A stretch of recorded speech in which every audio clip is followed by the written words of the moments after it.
आज जानते हैं श्री सत्यनारायण भगवान की कथा। यह कथा सुनने से दुख शोक आदि को दूर करने वाला है, धन्य धान्य को बढ़ाने वाला, सौभाग्य तथा संतान को देने वाला है। तो एक बार बोलिए प्रेम से श्री सत्यनारायण भगवान की जय। प्रथम अध्याय। एक समय नैमी सारण्य 88,000 ऋषियों ने श्री सूत जी से पूछा, हे प्रभु, इस कलयुग में वेद विद्या रहित मनुष्य को प्रभु भक्ति किस प्रकार मिलेगी तथा उनका उद्धार कैसे होगा। इसलिए हे मुनि श्रेष्ठ, कोई ऐसा व्रत कहिए जिससे थोड़े समय में पुण्य प्राप्त होवे तथा मन वांछित फल मिले। ऐसा कथा सुनने की हमारी इच्छा है। सर्वशास्त्र ज्ञाता सूत जी बोले, हे वैष्णव, मैं पूज्य, आप सबने सर्व प्राणियों के हित की बात पूछी है। अब मैं उस श्रेष्ठ व्रत को आप लोगों से कहूँगा जिस व्रत को नारद जी ने लक्ष्मी नारायण से पूछा था। एक समय योगी राज नारद जी दूसरे के हित की इच्छा से अनेक लोकों में घूमते हुए मृत्यु लोक में आ पहुँचे। वहाँ बहुत योनियों में जन्मे हुए प्रायः सभी मनुष्यों को अपने कर्मों के द्वारा अनेक दुखों से पीड़ित देखकर सोचा कि किस यत्न के कारण से निश्चय ही इनके दुख का नाश हो सकेगा। नारद ऐसा मन में सोचकर विष्णु लोक को गए। वहाँ श्वेत वर्ण और 4 भुजा वाले देवों के इस नारायण को, जिनके हाथ में शंख चक्र गदा और पद्म थे तथा वरमाला पहने हुए थे, देखकर स्तुति करने लगे। हे भगवान, आप अत्यंत शक्ति से संपन्न है, मन तथा वाणी भी आपको नहीं पा सकती। आपका यदि मध्य और अंत नहीं है, निर्गुण स्वरूप सृष्टि के कारण भूत व भक्तों के दुखों को नष्ट करने वाले हो, आपका मेरा नमस्कार है। नारद जी से इस प्रकार की स्तुति सुनकर विष्णु भगवान बोले, हे मुनि श्रेष्ठ, आपके मन में क्या है? आपका यहाँ किस काम के लिए आगमन हुआ है? निसंकोच कहो। तब नारद मुनि बोले, मृत्यु लोक में सब मनुष्यों को अनेक योनियों में पैदा हुआ है। अपने कर्मों के द्वारा उनके प्रकार के दुखों से दुखित हो रहे हैं। हे नाथ, मुझ पर दया रखते हैं तो बतलाइए कि उन मनुष्यों के सब दुख थोड़े से प्रयत्न से ही कैसे दूर हो सकते हैं। श्री भगवान जी बोले, हे नारद, मनुष्य की भलाई के लिए तुमने बहुत अच्छी बात पूछी है। जिस व्रत के करने से मनुष्य मोह से छूट जाता है, मैं वह कहता हूँ, सुनो। बहुत पुण्य देने वाला है। स्वर्ग तथा मनुष्य लोक दोनों में दुर्लभ एक उत्तम व्रत है। आज मैं प्रेम वश होकर तुमसे कहता हूँ, सत्यनारायण का यह व्रत अच्छी तरह विधान पूर्वक करके मनुष्य तुरंत ही यहाँ सुख भोग कर मरने पर मोक्ष को प्राप्त होता है।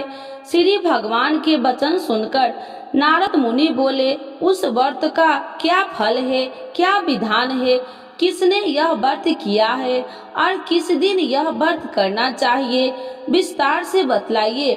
भगवान बोले, दुख शोक आदि को दूर करने वाला, धन्य धान्य को बढ़ाने वाला, सौभाग्य तथा संतान को देने वाला यह व्रत सब स्थान पर विजयी करने वाला है। भक्ति और श्रद्धा के साथ किसी भी दिन मनुष्य श्री सत्यनारायण भगवान के शाम के समय ब्राह्मणों और बांधवों के साथ धर्मपरायण होकर पूजा करे। भक्ति भाव से नवेद, केले का खम्भ, घी, दूध और गेहूं के चूर्ण सवाया लबे। गेहूं के अभाव में साठी के चूर्ण, शक्कर तथा गुड़ ले आए और सब भक्षण योग पदार्थ जमा करके भगवान को अर्पण कर देवे तथा बंधुओं समेत ब्राह्मणों को भोजन करवावे तत्पश्चात स्वयं भोजन करके नित्य गीत आदि का आचरण कर सत्यनारायण भगवान को स्मरण करते हुए समय व्यतीत करे। इस तरह व्रत करने पर मनुष्य की इच्छा निश्चय ही पूरी होती है। विशेषकर कली काल में भूमि पर यही मोक्ष का सरल उपाय है। इति श्री सत्यनारायण व्रत कथा प्रथम अध्याय संपूर्ण। तो एक बार बोलिए प्रेम से श्री सत्यनारायण भगवान की जय। द्वितीय अध्याय। सूत जी बोले, हे ऋषियों, जिन्होंने पहले समय में इस व्रत को किया है उनका वृत्तांत कहता हूँ, ध्यान से सुनो। सुंदर काशीपुरी नगरी में अति निर्धन ब्राह्मण रहता था। वह भूख और प्यास से बेचैन हुआ नित्य ही पृथ्वी पर घूमता था। ब्राह्मणों से प्रेम करने वाले भगवान ने ब्राह्मण को दुखी देखकर बूढ़े ब्राह्मण का रूप धरकर उसके पास जा आदर के साथ पूछा, हे वृद्ध, नित्य दुखी हुआ पृथ्वी पर क्यों घूमता है? हे श्रेष्ठ ब्राह्मण, यह सब मुझसे कहो, मैं सुनना चाहता हूँ। ब्राह्मण बोला, मैं बहुत निर्धन ब्राह्मण हूँ, भिक्षा के लिए पृथ्वी पर फिरता हूँ। हे भगवान, यदि आप इसका उपाय जानते हैं तो कृपा कर कहो। वृद्ध ब्राह्मण बोला कि सत्यनारायण भगवान मनोवांछित फल देने वाले हैं, इसीलिए हे ब्राह्मण, तू उनका पूजन कर, जिसके करने से मनुष्य सब दुखों से मुक्त होता है। ब्राह्मण को व्रत का सारा विधान बतलाकर बूढ़े ब्राह्मण का रूप धारण करने वाले सत्यनारायण भगवान अंतर ध्यान हो गए। जिस व्रत को वृद्ध ब्राह्मण ने बतलाया, मैं उसको अभ्यास करूंगा। यह निश्चय करने पर उस ब्राह्मण को भी नींद न आई। वह सवेरे के लिए चला। उस दिन उसको भिक्षा में बहुत सा धन मिला, जिससे बंधु बांधवों के साथ उसने सत्यनारायण का व्रत किया। उसके करने से वह ब्राह्मण सब दुखों से छूटकर अनेक प्रकार की संपत्तियों से युक्त हुआ। उस समय से वह ब्राह्मण हर मास व्रत करने लगा। इस तरह सत्यनारायण भगवान के व्रत को जो करेगा सब पापों से छूटकर मोक्ष को प्राप्त होगा। आगे जो पृथ्वी पर सत्यनारायण का व्रत करेगा वह मनुष्य सब दुखों से छूट जाएगा। इस तरह नारद जी ने सत्यनारायण का कहा हुआ यह व्रत तुमने कहा, हे वृद्ध, अब मैं और क्या कहूँ? ऋषि बोले, हे मुनि श्रेष्ठ, संसार में इस ब्राह्मण से सुनकर किस किस ने इस व्रत को किया, हम सब वह सुनना चाहते हैं। इसके लिए हमारे मन में श्रद्धा है। सूत जी बोले, हे मुनियों, जिसने इस व्रत को किया है वह सब सुनो। एक समय वह ब्राह्मण धन और ऐश्वर्य के अनुसार बंधु बांधवों के साथ व्रत करने को तैयारी हुआ। उसी समय एक लकड़ी बेचने वाला बूढ़ा आदमी आया और बाहर लकड़ियों को रखकर ब्राह्मण के मकान में गया। प्यास से दुखी लकड़हारा उनको व्रत करते देखकर ब्राह्मण को नमस्कार करके पूछने लगा कि आप यह क्या कर रहे हैं और इसके करने से क्या फल मिलता है, कृपया करके मुझसे कहो। ब्राह्मण ने कहा, सब मनोकामनाओं को पूरा करने वाला यह सत्यनारायण भगवान का व्रत है। इसकी ही कृपा से मेरे यहाँ धन्य धान्य आदि की वृद्धि हुई है। ब्राह्मण से व्रत के बारे में जानकर लकड़हारा बहुत प्रसन्न हुआ। चरणामृत ले और प्रसाद खाने के बाद अपने घर को आया। लकड़हारे ने मन में इस प्रकार का संकल्प किया कि आज ग्राम में लकड़ी बेचने से जो धन मिलेगा उसी से सत्यनारायण देव का उत्तम व्रत करूंगा। यह मन में विचार कर वह बूढ़ा लकड़हारा लकड़ियां अपने सिर पर रखकर जिस नगर में धनवान लोग रहते थे वह ऐसे ही सुंदर नगर में गया।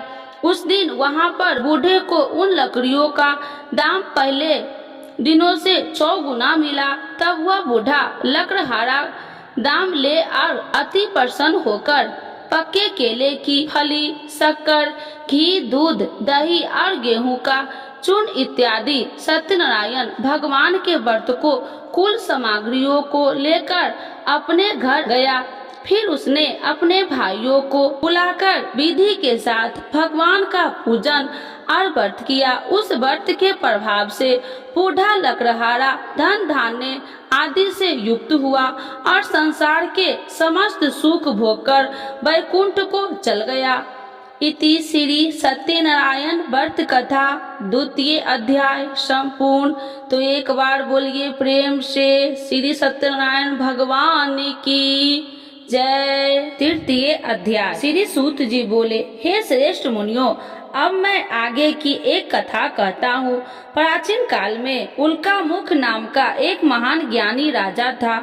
वह जितेंद्रिय और सत्यव्रता था। प्रतिदिन मंदिरों में जाता तथा गरीबों को धन देकर उनके दुख दूर करता था। उसकी पत्नी कमल के समान सुंदर मुख वाली और सती साध्वी थी। एक दिन भद्रशिला नदी के तट पर वे दोनों विधि विधान से सहित श्री सत्यनारायण भगवान का व्रत कर रहे थे। उस समय वहां साधु नामक एक वैश्य आया। उसके पास व्यापार के लिए बहुत सा धन था। वह वैश्य नाम को नदी के किनारे पर ठहराकर राजा के पास आया। राजा को व्रत करते हुए देखकर उसने विनय पूर्वक पूछा, हे राजन, यह आप क्या कर रहे हैं? मेरी सुनने की इच्छा है, कृपया आप यह मुझे भी समझाइए। महाराज उल्कामुख ने कहा, हे साधु वैश्य, मैं अपने बंधु बांधवों के साथ पुत्र की प्राप्ति के लिए श्री सत्यनारायण भगवान का व्रत व पूजन कर रहा हूँ। राजा के वचन सुनकर साधु नामक वैश्य ने आदर से कहा, हे राजन, मुझे भी इसका संपूर्ण विधि विधान बतलाइए। मैं भी आपके कहे अनुसार इस व्रत को करूँगा। मेरी भी कोई संतान नहीं है। मुझे विश्वास है कि इस उत्तम व्रत को करने से अवश्य ही मुझे भी संतान होगी। राजा से व्रत के सब विधान सुन व्यापार से निवृत्त हो वह वैसे सुख पूर्वक अपने घर आया। उसने अपनी पत्नी को संतान देने वाले उस व्रत के विषय में सुनाया और प्रण किया कि जब मेरे संतान होगी तब मैं इस व्रत को करूँगा। वैश्य ने यह वचन अपनी पत्नी लीलावती से भी कहे। एक दिन उसकी पत्नी लीलावती श्री सत्यनारायण भगवान की कृपा से गर्भवती हो गई। 10वें महीने में उसने एक अति सुंदर कन्या को जन्म दिया। दिनों दिन वह कन्या इस तरह बढ़ने लगी जैसे शुक्ल पक्ष का चंद्रमा बढ़ता है। कन्या का नाम उन्होंने कलावती रखा। तब लीलावती ने मीठे शब्द में अपने पति को याद दिलाया कि आपने जो भगवान का व्रत करने का संकल्प किया था, अब आप उसे पूरा कीजिए। साधु वैश्य ने कहा, हे प्रिय, मैं कलावती के विवाह पर इस व्रत को करूँगा। इस प्रकार अपनी पत्नी को विश्वास दे वह व्यापार करने विदेश चला गया। कलावती पितृगृह में वृद्धि को प्राप्त हो गई। लौटने पर साधु ने जब नगर में सखियों के साथ अपनी वयस्क होती हुई पुत्री को खेलते देखा तो उसने उसके विवाह की चिंता हुई। तब उसने एक दूत को बुलाकर कहा कि उसकी पुत्री के कोई सुंदर वर देखकर लाए। दूत साधु नामक वैश्य आज्ञा पाकर कंचन नगर पहुंचा और देखा भालकर वैश्य की कन्या के लिए एक श्रृंगे वनिक पुत्र ले आया। उस सुंदर लड़के के साथ साधु नामक वैश्य ने अपने बंधु बांधवों सहित प्रचित होकर अपनी पुत्री का विवाह कर दिया। दुर्भाग्य से वह विवाह के समय श्री सत्यनारायण भगवान का व्रत करना भूल गया। इस पर श्री सत्यनारायण अत्यंत क्रोधित हो गए। उन्होंने वैश्य को श्राप दिया कि तुम्हें दारुण दुख प्राप्त होगा, और फिर अपने कार्यों में कुशल हुआ वैश्य अपने दामाद सहित नाव पर बेड़ा लेकर व्यापार करने के लिए सागर के समीप स्थिर रत्न सारनपुर नगर में गया। रत्न सारनपुर चंद्रकेतु नामक राजा राज करता था। दोनों ससुर जमाई चंद्रकेतु राजा के उस नगर में व्यापार करने लगे। एक दिन भगवान श्री सत्यनारायण की माया से प्रेरित एक चोर राजा चंद्रकेतु का धन चुराकर भाग रहा था। राजा के दूत को अपने पीछे तेजी से आते देखकर चोर ने घबराकर राजा को धन को वैश्य की नाव में चुपचाप रख दिया। वहां से ससुर जमाई ठहरे हुए थे और भाग गया। जब दूत ने उस वैश्य के पास राजा के धन को रखा देखा तो उन्होंने उस ससुर दामाद को ही चोर समझा। वे उन ससुर दामाद को दोनों को बांधकर ले गए और राजा के समीप जाकर बोले, आपका धन चुराने वाला ये दोनों चोर हम पकड़कर लाए हैं, देखकर आज्ञा दे। तब राजा ने बिना उस वैश्य की बात सुने उन्हें कारागार में डालने की आज्ञा दे दी। इस प्रकार राजा की आज्ञा से उनको कारावास में डाला दिया गया तथा उनका सारा धन भी छीन लिया गया। श्री सत्यनारायण भगवान के श्राप के कारण उस वैश्य की पत्नी लीलावती व पुत्री कलावती भी घर पर बहुत दुखी हुई।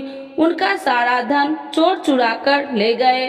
मानसिक व शारीरिक पीड़ा तथा भूख प्यास से अति दुखी हो भोजन की आस में कलावती एक ब्राह्मण के घर गई। उसने ब्राह्मण को श्री सत्यनारायण भगवान का व्रत विधि पूर्वक करते देखा।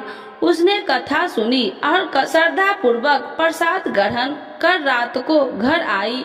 माता ने कलावती से पूछा, हे पुत्री, तू अब तक कहाँ रही? मैं तेरे लिए बहुत चिंतित थी। माता के शब्द सुन कलावती बोली, हे माता, मैंने एक ब्राह्मण के घर श्री सत्यनारायण भगवान का व्रत होते देखा और मेरी भी उस उत्तम व्रत को करने की इच्छा है। माता ने कन्या के वचन सुनकर श्री सत्यनारायण भगवान के पूजन की तैयारी की। उसने बंधुओं सहित श्री सत्यनारायण भगवान का पूजन व व्रत किया और वर मांगा कि मेरे पति और दामाद शीघ्र ही घर लौट आए। साथ ही विनती की, हे प्रभु, अगर हमसे कोई भूल हुई तो हम सबका अपराध क्षमा करो। श्री सत्यनारायण भगवान इस व्रत से संपन्न हो गए। उन्होंने राजा चंद्रकेतु को स्वप्न में दर्शन देकर कहा, हे राजन, जिन दोनों वैश्यों को तुमने बंदी बना रखा है वे निर्दोष है। उन्हें प्रातः ही छोड़ दो। उनका सब धन जो तुमने अतिग्रहित किया है लौटा दो, अन्यथा मैं तुम्हारा राज्य, धन, पुत्र आदि सब नष्ट कर दूंगा। राजा से ऐसे वचन सुनकर भगवान अंतर्ध्यान हो गए और फिर प्रातः काल राजा चंद्रकेतु के दरबार में सबको अपना स्वप्न सुनाया और सैनिक को आज्ञा दी कि दोनों वैश्य को कैद से मुक्त कर दरबार में ले आओ। दोनों ने आते ही राजा को प्रणाम किया। राजा ने कोमल वचनों से कहा, हे महामुने भावो, तुम्हें अज्ञानतावश ऐसा कठिन दुख प्राप्त हुआ है। अब तुम्हें कोई भय नहीं, तुम मुक्त हो। इसके बाद राजा ने उनको नए नए वस्त्राभूषण पहनाए तथा उनकी जितना धन लिया था उसको दोगुना लौटाकर आदर से विदा किया। दोनों वैश्य अपने घर को चल दिए। इति श्री सत्यनारायण व्रत कथा तृतीय अध्याय संपूर्ण। तो एक बार बोलिए प्रेम से विष्णु भगवान की जय। चतुर्थ अध्याय। सूत जी ने आगे कहा, वैश्य ने यात्रा आरंभ की और अपने नगर को चला। अनेक थोड़ी दूर आगे बढ़ने पर दंडी वेशधारी श्री सत्यनारायण भगवान ने उसकी परीक्षा लेने हेतु उससे पूछा, हे वैश्य, तेरी नाव में क्या है? अभिमान वणिक हंसता हुआ बोला, हे दंडी, आप क्यों पूछते हैं? क्या धन लेने की कामना है? मेरी नाव में तो बेल के पत्ते भरे हैं। वैश्य ने ऐसे वचन सुनकर दंडी वेशधारी श्री सत्यनारायण भगवान बोले, तुम्हारा वचन सत्य हो। ऐसा कहकर वे वहां से चले गए और कुछ दूर जाकर समुद्र के तट पर बैठ गए।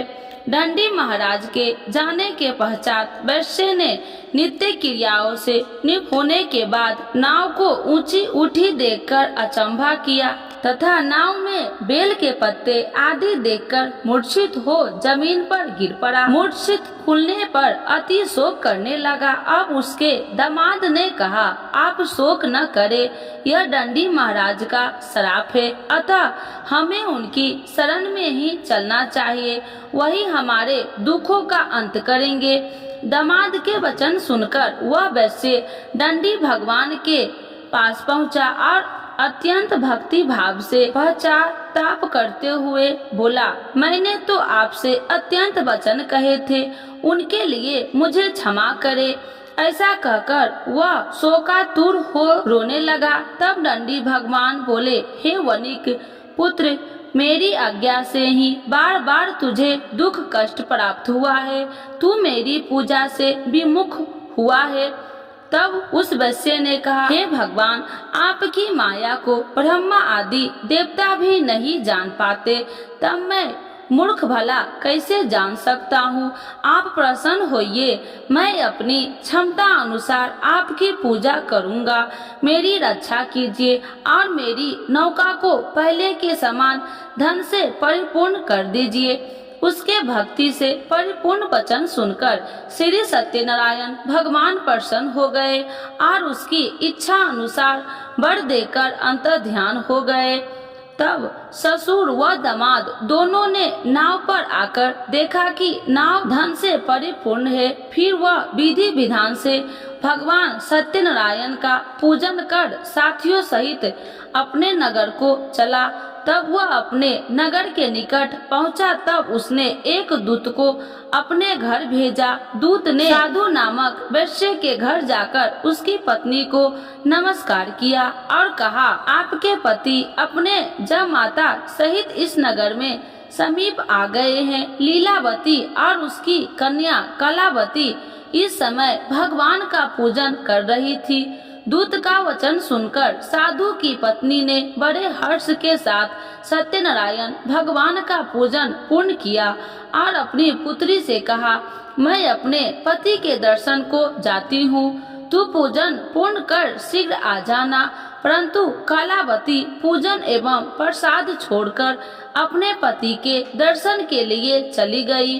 पूजन एवं प्रसाद की अवज्ञा के कारण भगवान सत्यनारायण ने रुष्ट हो उसके पति को नाव सहित पानी में डुबो दिया।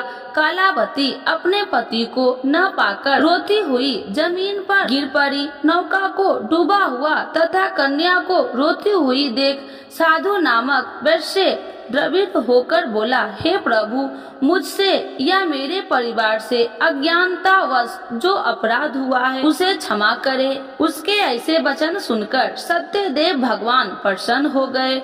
आकाशवाणी हुई, हे वैश्य, तेरी पुत्री तेरा प्रसाद छोड़कर आई है, इसीलिए इसका पति अदृश्य हुआ है। यदि वह घर जाकर प्रसाद ग्रहण कर लौटे तो इसे इसका पति अवश्य मिलेगा।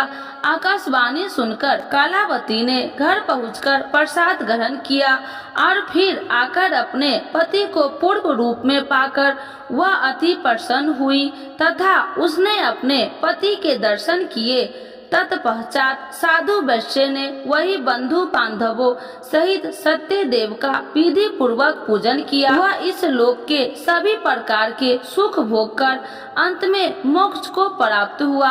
इति श्री सत्यनारायण व्रत कथा चतुर्थ अध्याय संपूर्ण। एक बार बोलिए प्रेम से श्री सत्यनारायण भगवान की जय। पंचम अध्याय श्री सूत जी बोले, हे ऋषिगण, मैं एक और कथा कहता हूँ, आप सभी ध्यान से सुनो। सदा प्रजा के लिए चिंतित तुरुंगध्वज नाम का एक राजा था। उसने भगवान सत्यनारायण का प्रसाद त्याग कर बहुत कष्ट पाया। एक समय राजा वन में अन्य पशुओं को मारकर बर के वृक्ष के नीचे आया। वहां उसने ग्वालों को भक्ति भाव से बंधु बांधवों सहित श्री सत्यनारायण जी की पूजन करते देखा, परंतु राजा देखकर भी अभिमान के कारण न तो वहां गया और न ही सत्यदेव भगवान को नमस्कार ही किया। जब ग्वालों ने भगवान का प्रसाद उसके सामने रखा तो वह प्रसाद छोड़कर अपने नगर को चला गया।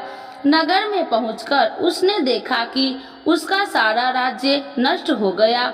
वह समझ गया कि यह सब भगवान सत्यदेव ने रुष्ट होकर किया है। तब वह वन में वापस आया और ग्वालों के समीप जाकर विधि पूर्वक पूजन कर प्रसाद ग्रहण किया तो सत्यनारायण की कृपा से सब कुछ पहले जैसा ही हो गया और लंबे समय तक सुख भोग कर मरणोपरांत वह मोक्ष को प्राप्त हुआ। जो मनुष्य इस श्रेष्ठ दुर्लभ व्रत को करेगा, श्री सत्यनारायण भगवान की कृपा से उसे धन्य धान्य की कोई कमी नहीं होगी। निर्धन धनी और बंदी बांधवों से मुक्त होकर निर्भय हो जाता है। संतानहीन को संतान की प्राप्ति होती है तथा सब इच्छाएं पूर्ण कर अंत में वह वैकुंठ धाम को जाता है। अब उनके बारे में भी जानिए जिन्होंने पहले इस व्रत को किया है। अब उनके दूसरे जन्म की कथा भी सुनिए।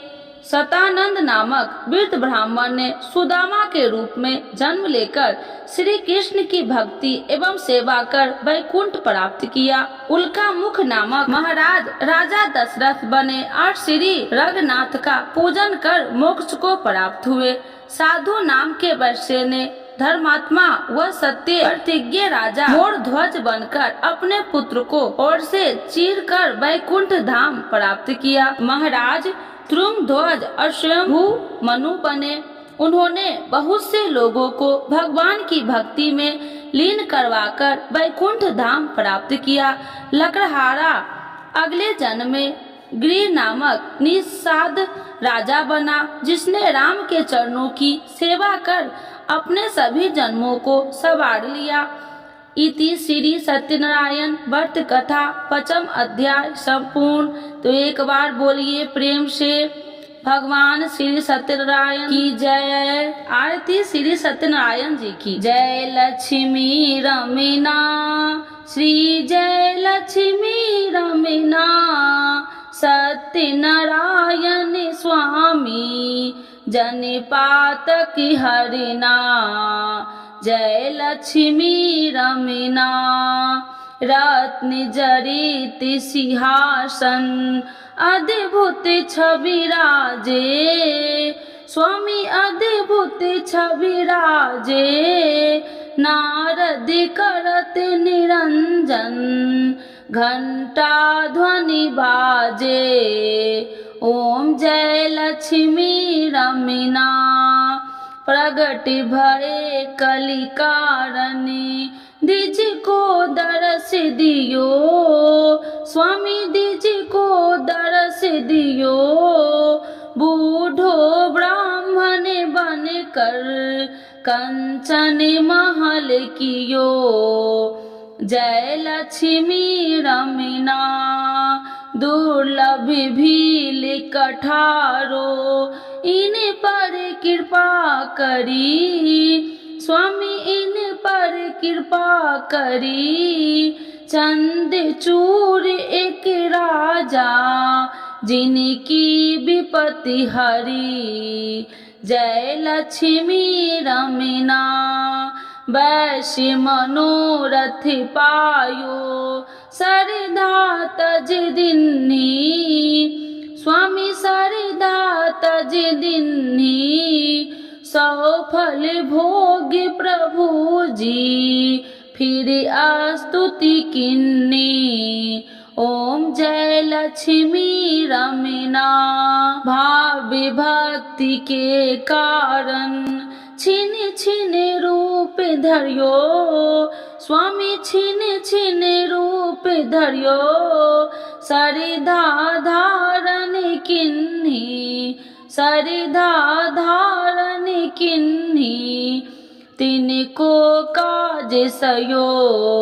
ओम जय लक्ष्मी रमना, ग्वाल बाल संग राजा, मन में भक्ति करी, स्वामी बन में भक्ति करी, मन वांछित फल दिन्हो, दीन दयाल हरि।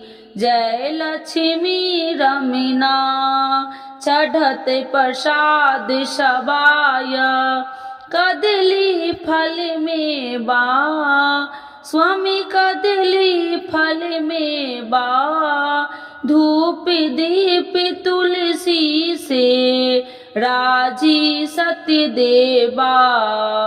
ओम जय लक्ष्मी रमना। श्री सत्यनारायण जी की आरती जो कोई नर गावे, स्वामी जो कोई नर गावे, कहत शिवानंद स्वामी, मन वांछित फल पावे। जय लक्ष्मी रमना, स्वामी जय लक्ष्मी रमना। श्री सत्यनारायण भगवान की जय, विष्णु भगवान की जय, सर्व देवी देवताओं की जय।